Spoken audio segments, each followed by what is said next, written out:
మనకెందుకు అనవసరమా? అయ్యో నా పళ్ళన్నీ పోయాయే, నా పళ్ళన్నీ పోయాయే. అయ్యో నాకు న్యాయం చెప్పడానికి ఇక్కడ ఎవరు లేరా? అయ్యయ్యో ఏమిటిదంతా? నన్నేం చేయమంటావమ్మా? ఈ ఊళ్ళో ఒక పొగరబోతున్నాడు. కారులో వస్తాడు, తర్రన పోతాడు, వచ్చే వాళ్ళని పోయేవాళ్ళని గుద్దుతూ ఉంటాడు. నా పళ్ళన్నీ ఇలా పడేసి నా వ్యాపారం పాడు చేశాడమ్మా. అడిగితే కొడతానికి వస్తాడు, నేనేం చేశానమ్మా? ఎందుకలా చేస్తాడు?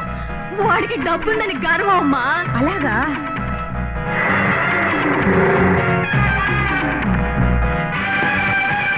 ఎంత పొగరే నీకు? ఎందుకే నా కారు కట్టొచ్చా? నీ కారు కట్టురాలా? ఈ కారు పెట్టుకొని అమాయకుల్ని ఏడిపిస్తున్నావే, నీ దుర్బుద్ధికి అడ్డొస్తున్నా. రావణని తమ్ముడా, వదలవే దారి. నువ్వదలరా దారి. ఇది ఫారెన్ కారే, నువ్వు తోలేది డాల్డా డబ్బా. మర్యాదగా దారుదులు, లేదా నీ మోటార్ బైక్ తో సహా నిన్ను తుక్కు తుక్కు చేస్తా. ఇది డాల్డా డబ్బానా?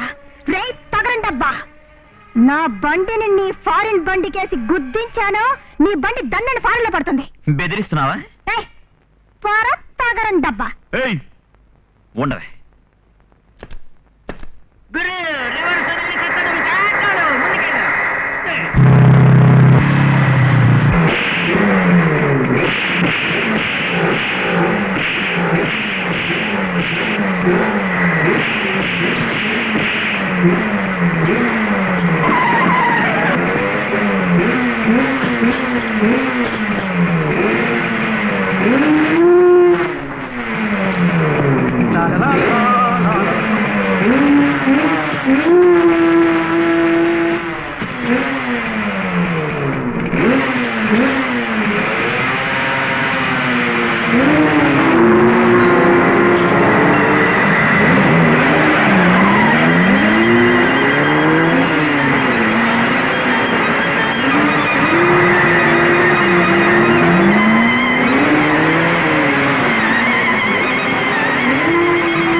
ఇప్పుడు నీ కారుకే పంచర్ అయింది. ఇంకోసారి అమాయకులు ఎవరినైనా ఏడిపించావో నిన్నే పంచర్ చేస్తాను. జాగ్రత్త. నా తల్లే, నా అమ్మే, నీకెంత ధైర్యం అమ్మా! ఆ వెధవని అలాగే భయపెట్టేశావమ్మా. నేనేం సేవ చేశానని? దేశానికి ఎందుకే, మన కాలేజీకే సేవ చేశావు. ఆ చైర్మన్ గారు అబ్బాయి గోపాలకృష్ణుడు, అదే నే రాజశేఖర్, అతన్ని బజార్లో నిలబెట్టి లెఫ్ట్ హ్యాండ్ రైట్ ఇచ్చావని విన్నాను. ఆ న్యూస్ మీ అందరికీ ఎలా తెలిసింది? అదేనే, మన కాలేజీ ఆల్ ఇండియా రేడియో లేదు, అది నీ ధైర్యం గురించి ఊరంతా ప్రచారం చేస్తుంది. ఆల్ ఇండియా రేడియోనా? వాళ్ళెవరు? అదేనే రఘు. ఓ రఘు. రాణి, ఇది చాలదు, ఆ రాజశేఖర్ గర్వం అణచాలి. అవును, నాకు అలానే అనిపిస్తుంది. కానీ ఏం చేయడం? వాడిని అవమానించాలంటే ఒక మంచి సందర్భం ఉంది. కాలేజ్ లో స్టూడెంట్ సెలక్షన్ జరగబోతుంది. ప్రతి సంవత్సరం అతనే ప్రెసిడెంట్ గా ఉంటున్నాడు. ఈ సంవత్సరం పోటీ చేసి అతన్ని ఓడిస్తే అతని గర్వం అడుగుతుంది. సరేనంటని ప్లీజ్. సరే, మీరంతా ఓకే అంటే నేను ఓకే. రాణి రాణి రాణి, వద్దు రాణి, అతనికి పోటీగా నిలబడద్దు రాణి, వాడు మహా మోసగాడు రాణి. మీరిలా భయపడ్డం వల్లే వాడికి పొగరు ఎక్కువైపోయింది. నువ్వు నిజంగా వాడికి పోటీగా నిలబడతావా? అవును, ఖచ్చితంగా వాడిని ఎదిరిస్తావా? ఖచ్చితంగా ఈ ఎలక్షన్ లో వాడిని ఎదిరించి గెలుస్తా. రాణి, నీకు నన్ను సాయం చేయమంటావా? నీతో కలిసి వర్క్ చేయమంటావా? వచ్చే. ఏంట్రా? కొంప మునిగిపోయింది. ఈ కాలేజీ కట్టినప్పటి నుంచి నువ్వే ప్రెసిడెంట్ నువ్వే అనేది నిన్న పుట్టిన బిడ్డకు కూడా తెలుసు. నీకు సొంతమైన ఆ పదవికి ఒక అమ్మాయి వచ్చింది. అమ్మాయ్యా? అవును. ఎవర్రాది? చాలా ముఖ్యమైంది. ఆ రోజున నడివీధిలో మోటార్ సైకిల్లో వచ్చి మన కారుతో చెడుగుడు ఆడుకుని నిన్ను గిరికిలు కొట్టించిందే మన కాలేజీ తుఫాన్ క్వీన్ రాణి. అదే నీకు పోటీగా నిలబడుతోంది. గెలుస్తుందా? నన్ను ఎదిరించి గెలుస్తుందా? చెప్పడానికి వీల్లేదు, గాలిడిపోతుందో తెలీదు. రేయ్, ఒక ఆడపిల్ల చేతిలో ఓడిపోకూడదురా. ఎన్ని లక్షలు ఖర్చైనా సరే దానంతు చూడాలి. తొందరపడకండి. మొత్తం మీద ఈ వ్యవహారాన్ని ఒక కొత్త పద్ధతిలో నడిపిస్తాను. కానీ మనం గెలవాలంటే మన తరఫున ప్రచారం చేయడానికి ఆ గ్యాస్ నారాయణ స్వామి గారిని ఒక పట్టు పట్టి మన పక్కకి లాక్కోవాలి. నువ్వు నన్ను నగ్నంగా తిరగమన్నావు, నేను నిన్ను చీర కట్టుకోమంటున్నాను. ఇది కట్టుకొని ఈ కాలేజ్ క్యాంపస్ అంతా ఓసారి తిరిగిరా.